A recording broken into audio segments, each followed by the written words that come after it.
An elderly woman has been brutally murdered. I've never personally had a crime scene where someone's been attacked that viciously on the face. This is a particularly ferocious attack. And when further attacks happen, I have never seen so much blood at a crime scene. It still affects me today talking about it. This was by far the worst series of offences that took place in my lifetime. investigators are under pressure. You know, you look for clues to who the offender might be. We didn't have any, and there was no evidence. To catch the predator. There was fear stalking the streets. Who knows where this fella's going to strike? Before it's too late.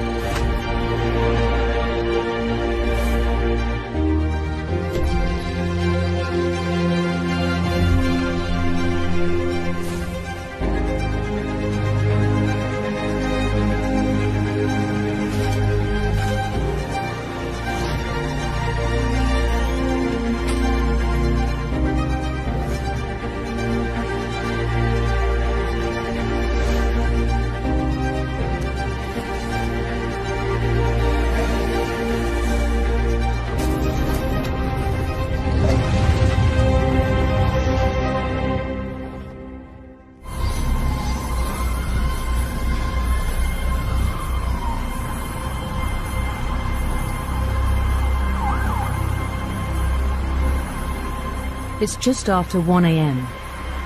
A member of the public has discovered the body of an elderly woman in an alleyway in Rochdale.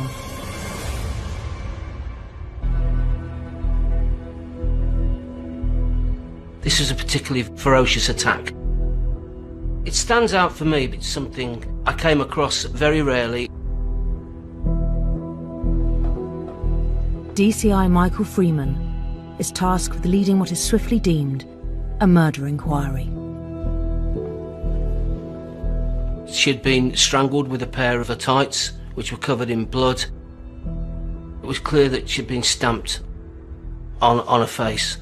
You could see the bruising, you could see an indentation. The worst thing was the facial injuries, really.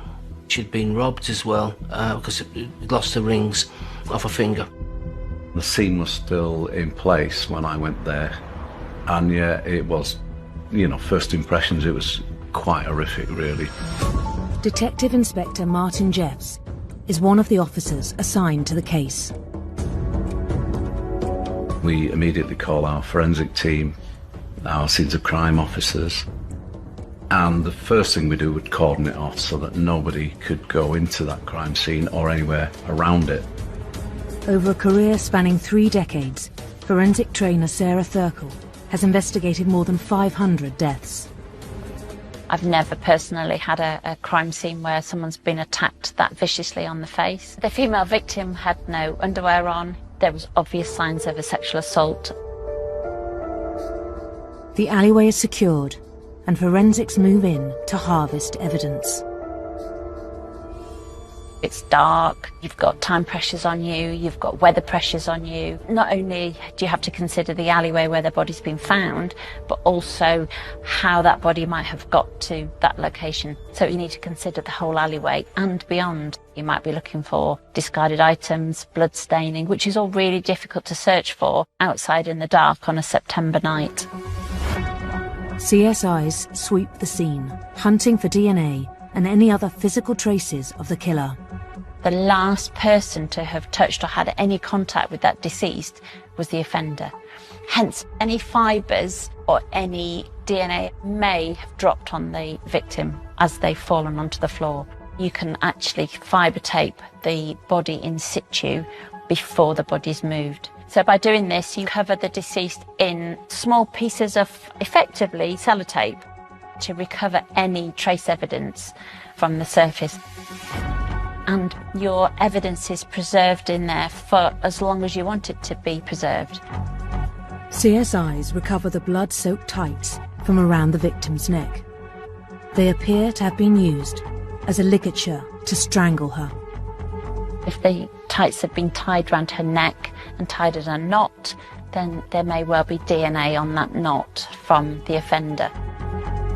Hoping to obtain a DNA profile of the killer, the tights are fast-tracked to the lab for testing.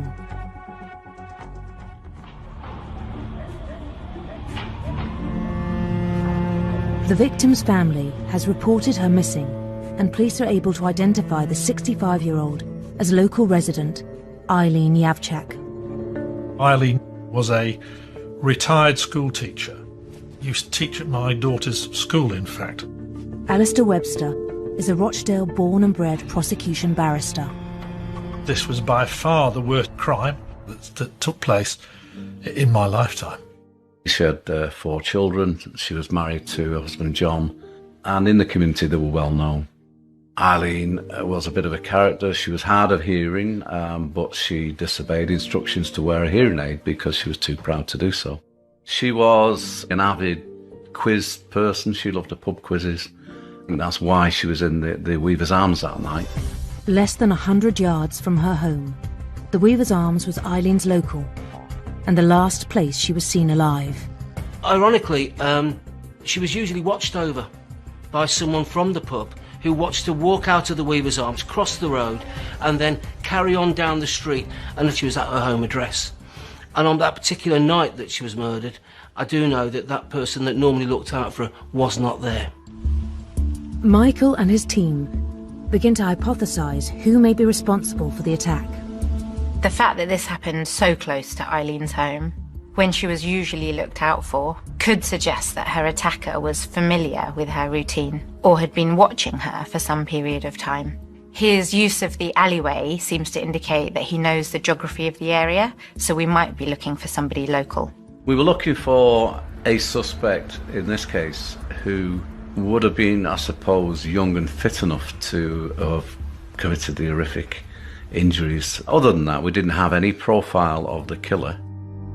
The fact that Eileen was robbed and sexually assaulted makes profiling the suspect even harder. Expressive crimes such as violence don't usually occur in combination with acquisitive crimes. Acquisitive crimes are when something is taken during the crime, for example, a robbery or a theft. Expressive crimes are crimes of emotion or passion, for example, violence or sexual assault. The fact that she was robbed could also point towards an opportunist attack, where the robbery escalated towards the sexual violence. Knowing that Eileen's killer could potentially be known to her, police must eliminate her family and friends as suspects. We look at whether her husband could have been responsible or other members of the family, and you have to ask some difficult questions to alibi them out. It was done extremely sensitively because, I mean, for a minute, because of the level of ferociousness of the attack, I didn't believe any family member could have done that. But if you don't ask those questions, you leave yourself wide open to criticism. At the lab, scientists examining the fibre tapings have made a discovery. There are some unusual red fibres on the tapes. These potentially were from a fleece. So from a forensic strategy point of view, any future searches or future suspects that came to light, there would need to be a search for any red fleece jumpers or jackets or anything that was red in colour. While it's a significant find, it doesn't give the investigators the breakthrough they're looking for. Obviously, there will be contamination on the victim at all stages of their life. So not only just at the point of the assault, but also there'll be contamination on them from people she'd met at the pub or from her husband's clothing or any other items of her clothing that she was wearing. So from a forensic strategy perspective, it's quite difficult to say that those red fibres are from the offender. Several hours after the discovery of her body, CSIs have completed taking samples from Eileen in situ. Her body is taken to the mortuary for a post-mortem examination. I realised the extent of how ferocious the attack had been when I attended the post-mortem. The pathologist was able to tell us that the mark on her cheek was caused at or around the time of her death. So we knew that that mark was caused by the killer. The pathologist confirms the cause of death to be strangulation, using Eileen's tights. The last moments of Eileen's life must have been absolutely horrendous. horrific. I can't even imagine it. She was still alive when she was stamped on her face. I can only try to imagine what she was going through at that time. The forensic lab returns the swab results taken from the tights. The female had so many serious head injuries that the tights were covered in blood because they were so blood-soaked in the victim's DNA. The forensic scientist wasn't able to get any other DNA profile on these tights. When it came back negative, it was frustrating. It was very frustrating. We had no physical DNA evidence at all, and we had no other forensic evidence. The pressure was on from day one because, of course, the press were interested. And, you know, the press play an important part for us in murder inquiries because they get information out there. Everyone in the Rochdale area was horrified when we found out that this lady who'd never harmed anyone in her life and only done well for the community had been murdered in that way.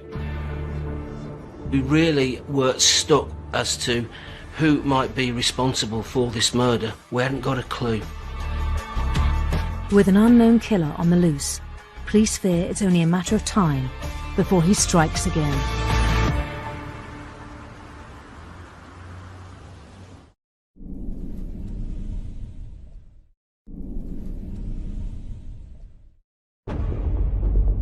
The body of 65-year-old Eileen Yavchak has been discovered in a darkened alley in Rochdale.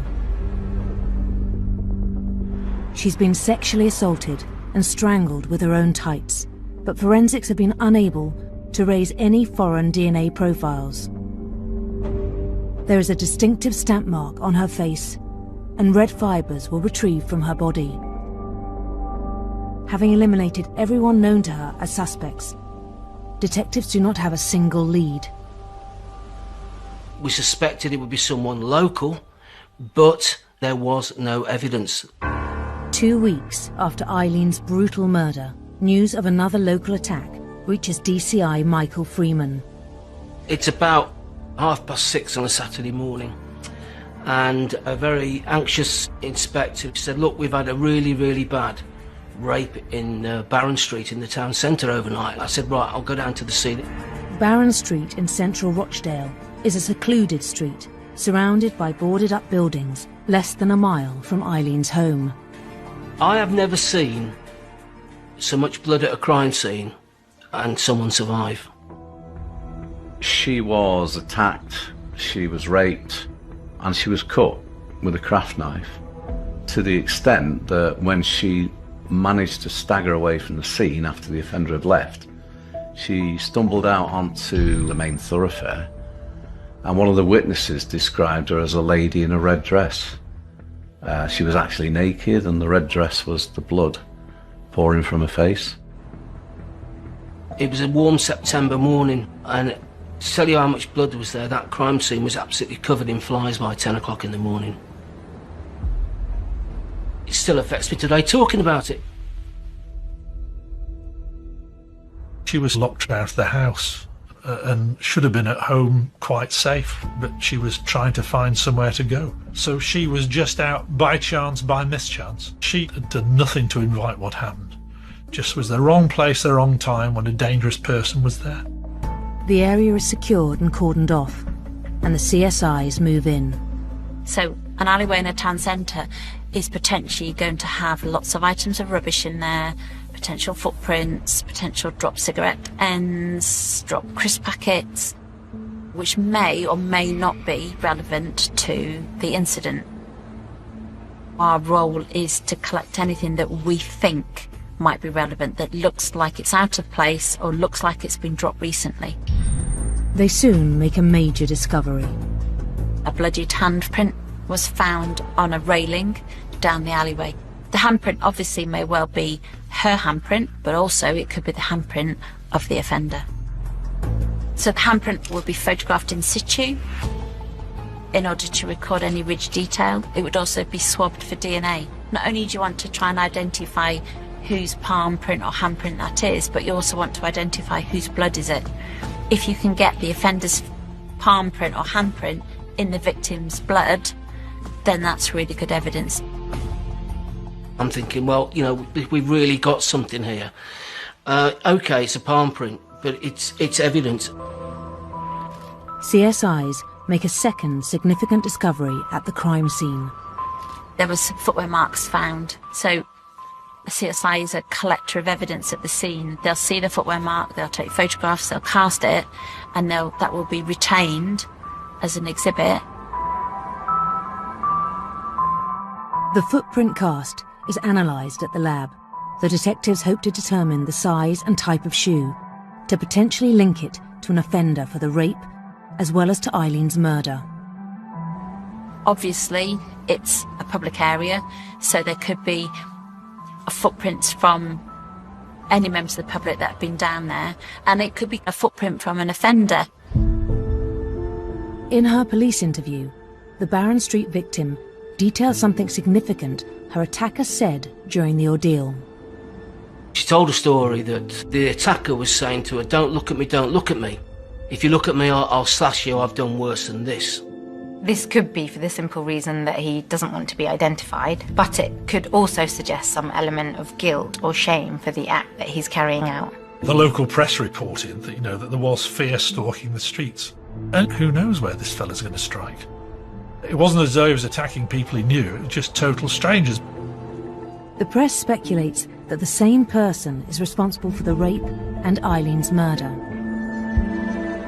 and label the suspect as the Rochdale Ripper.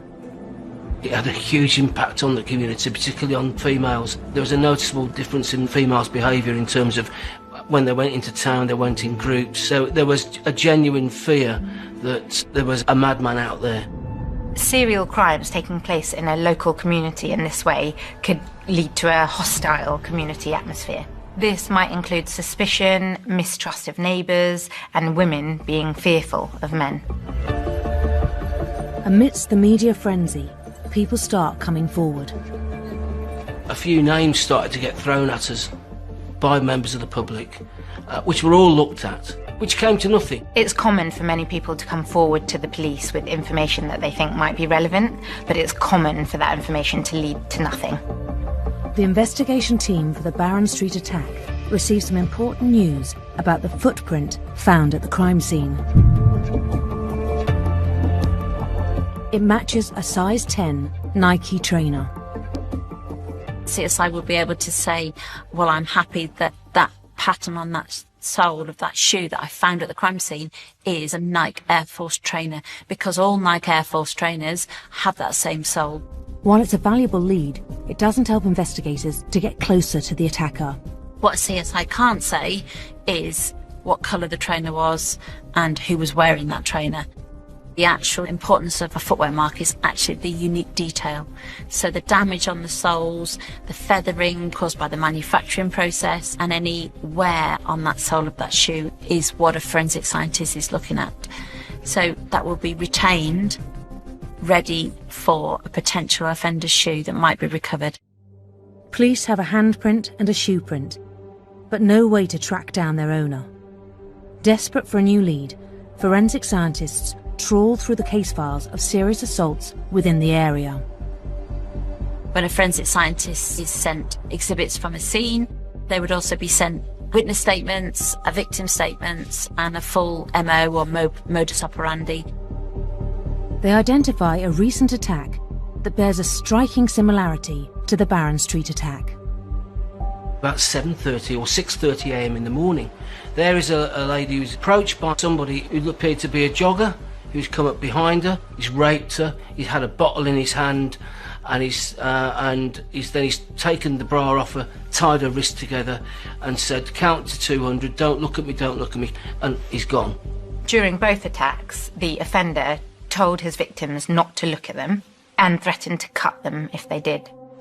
Also, instructing victims to count before he could escape indicates that there was an element of planning involved, and it might have been planned from beginning to end. You can't immediately say it's the same person, but I think you begin to think, hang on a minute, there's some similarities here. Again, this was an item of clothing that was used, similar to Eileen's murder, where her tights were tied around her neck. I would be thinking about what trace evidence might be on this bra. The offenders obviously had to touch and handle this item of clothing in order to be able to tie it. If this is a rape case, is there any seminal fluid that's been on his hands that might also have transferred onto the bra? Screening for semen is called acid phosphatase testing. The item is sprayed with water to dampen it, and then blotting paper is applied to the surface of the item. If the blotting paper in certain areas changes colour, then a forensic scientist is able to target those areas to be able to try and extract seminal fluid and then be able to DNA profile that. Rochdale police strongly suspect that the 3 attacks that have taken place in the space of the last few months are linked. 2 of the women were told not to look at their attacker. The chance of 2 attackers attacking women in the same area, robbing them and sexually assaulting them, is vanishingly remote. But they need forensic evidence to prove their hypothesis before the predator commits yet another violent crime. We now know of 2 brutal rapes, and there could be others that haven't been reported. The suspect is showing signs of an appetite for this kind of violent crime, and it's reasonable to assume that he may continue offending until he's caught. We put out at that time warnings to lone females not to go out on your own, not to walk after dark, that kind of thing. Actually, the message that we were putting out was, don't go out alone. The fact that the community is understandably worried and fearful could give the offender a sense of excitement and a feeling of power and control. The media coverage intensifies every day the killer is on the loose. There's a lot of pressure on the investigations team and the CSI to be able to find the evidence, and then obviously a forensic scientist would take several days or months to examine the actual evidence. But quite often, if there's a high-profile case, it puts a lot of pressure on the forensic teams to be able to get results. Finally, the police get a much-needed breakthrough from the seminal fluid found on the bra from the Canal towpath attack. There was actually semen on the bra, and they were able to get a full profile, which was loaded to the DNA database. This full profile came back as a hit.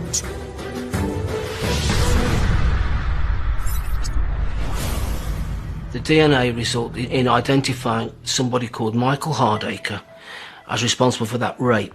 Michael Hardacre was a prolific petty criminal. He was a drug addict, and I think that's what led to most of his offences. He needed the money for drugs. Pretty nondescript kind of a criminal, career criminal. He was only 24 years of age. He'd been in prison before. He'd been in prison certainly for a crime where he'd pushed an 82-year-old over and broken her hip while in the process of robbing her. It's not uncommon for very serious violent offenders to have a history of offending. Some offenders can get used to the buzz that they experience from moderately serious crimes. In this way, they can be drawn to more serious crimes and violence can escalate. Not only is the DNA a match to Michael Hardacre, forensics are also able to place him at the scene of the Barron Street attack. We got his print and the palm print against the palm print that had been recovered by the Forensic Science Service at the Barron Street, and it was a match. With clear forensic links to both attacks, police waste no time arresting him on the 26th of September when they make a dawn raid.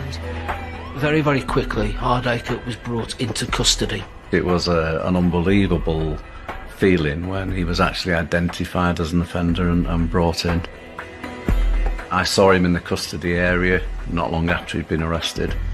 And again, that's one of those things that sticks in my mind. You match up the name, you match up the face to these horrific crimes, and initially I think I just looked at him and thought, how on earth could you do it? And he looked normal. I was expecting a monster in my own mind, but he looked normal. You could almost visibly, physically see the relief in the Rochdale area, where people now knew that they had nothing to fear when they went out at night. But for Eileen's family, there is no relief. I still had nothing to connect that individual to the scene of Eileen's murder. And I still get emotional about it, because you're dealing with real people. Investigators are no closer to proving that the serial attacker Hardacre had anything to do with her murder. We're feeling under pressure to try and find that little bit of that chink of evidence.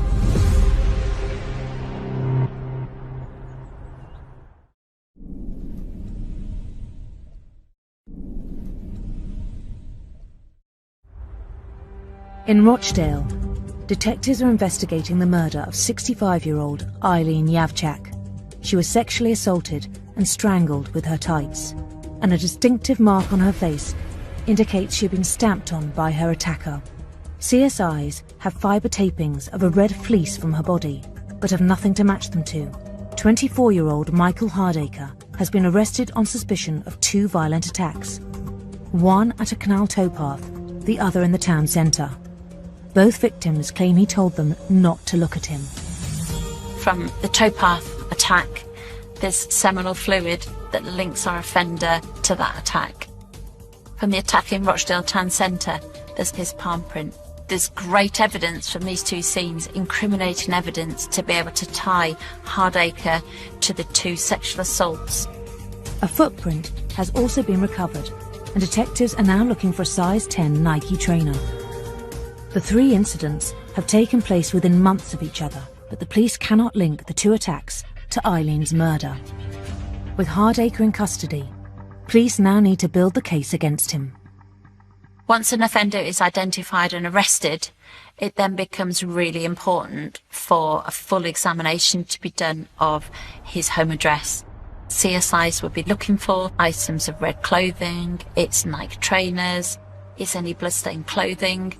If any of these items are found, this obviously adds weight to the case. The forensic search of the premises found the victim from Barron Street's blood on the washing machine, so he had obviously come back heavily soaked in blood. This obviously is good corroborative evidence to say this offender has been in close proximity to this victim when they've been bleeding. When asked about the Barron Street and Canal towpath attacks, Hardacre denies everything. I remember the police saying to him in his interview, there's only one person that you're concerned about, that's yourself. And I'm sure that was true. The guy was a psychopath, as we later came to find out.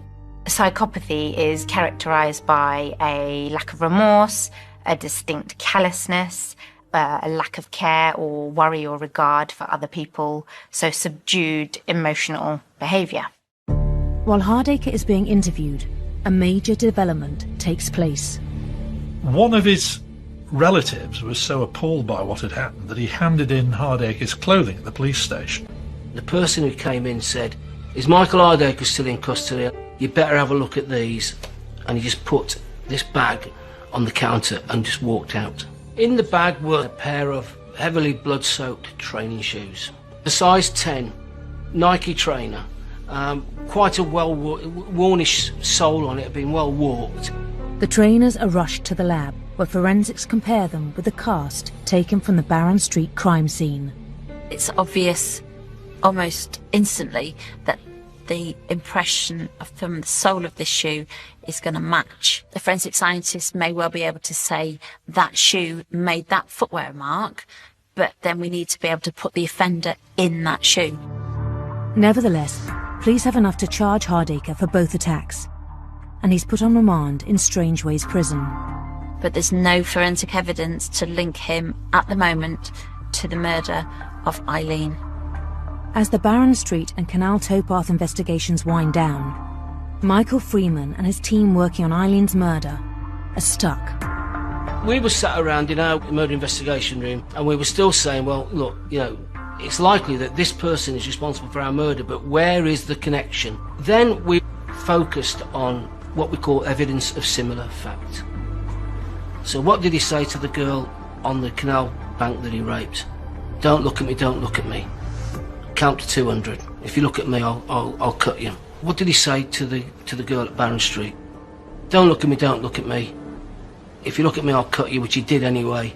I've done worse than this. I can remember the senior investigating officer because he carried a magnifying glass It was a bit of a laughing point. He'd gone home, he'd examined the photographs of Eileen's body with his magnifying glass, and he saw that her eyes had been cut.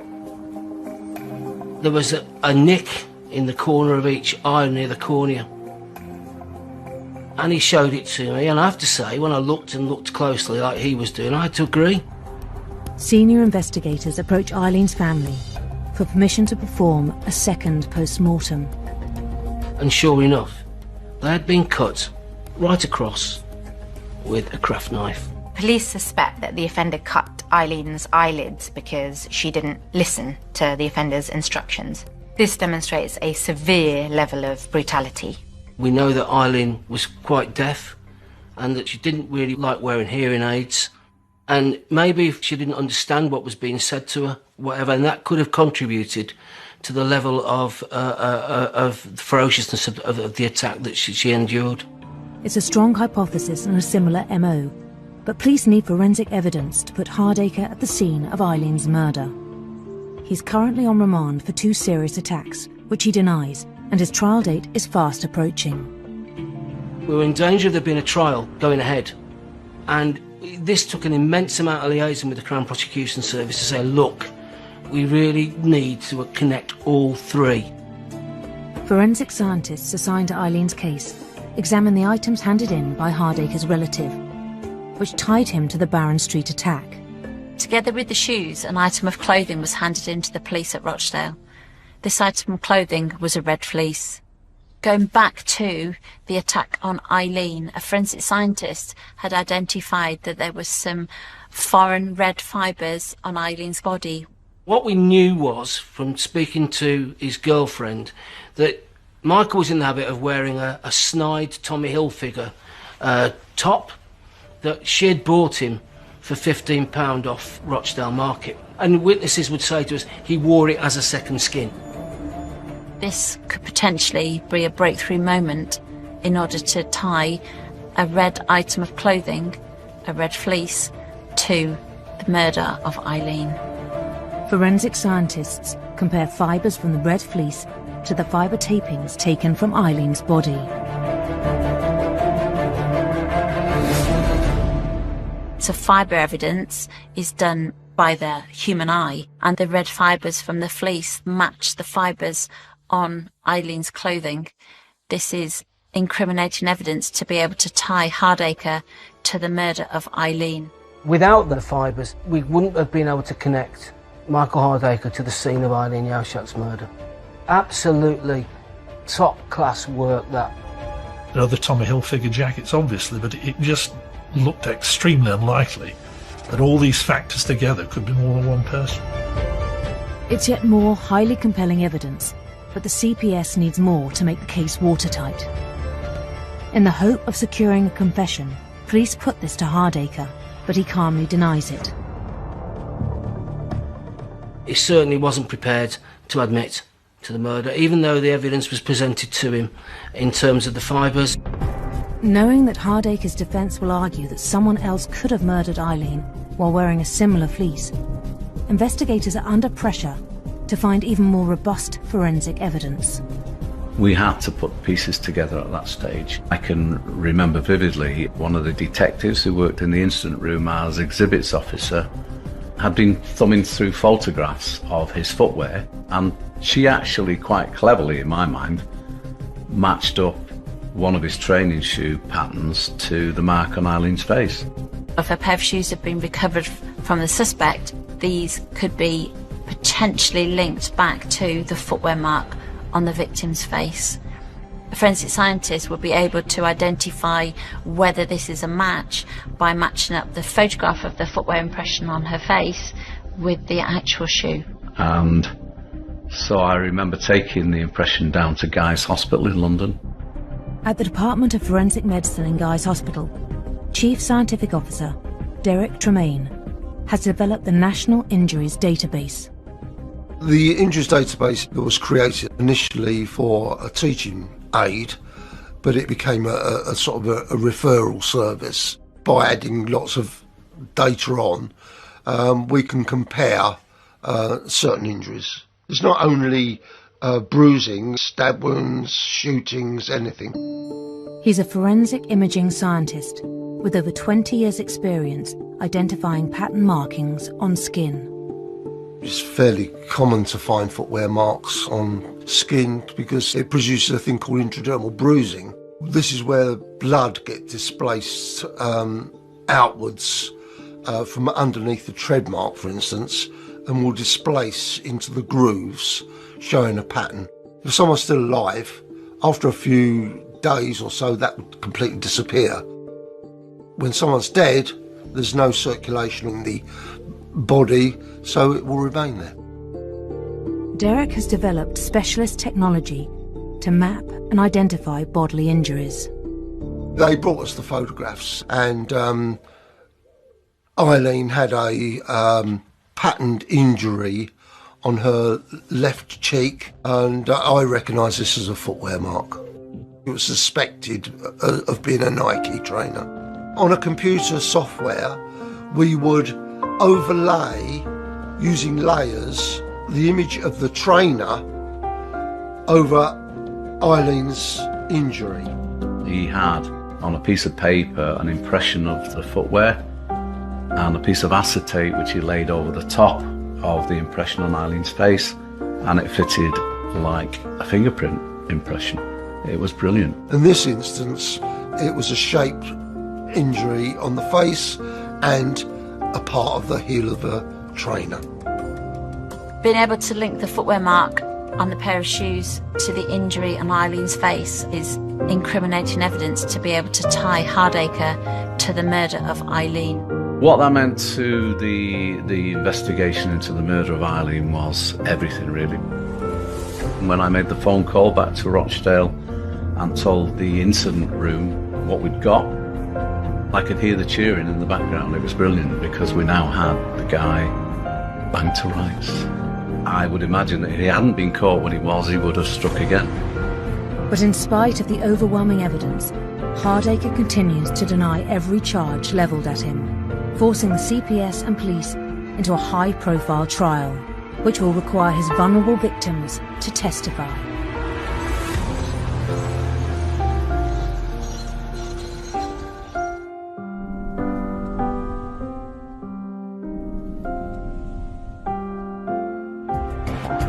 In Rochdale, detectives are investigating the murder of 65-year-old Eileen Yavchak. She had been sexually assaulted and strangled with her own tights.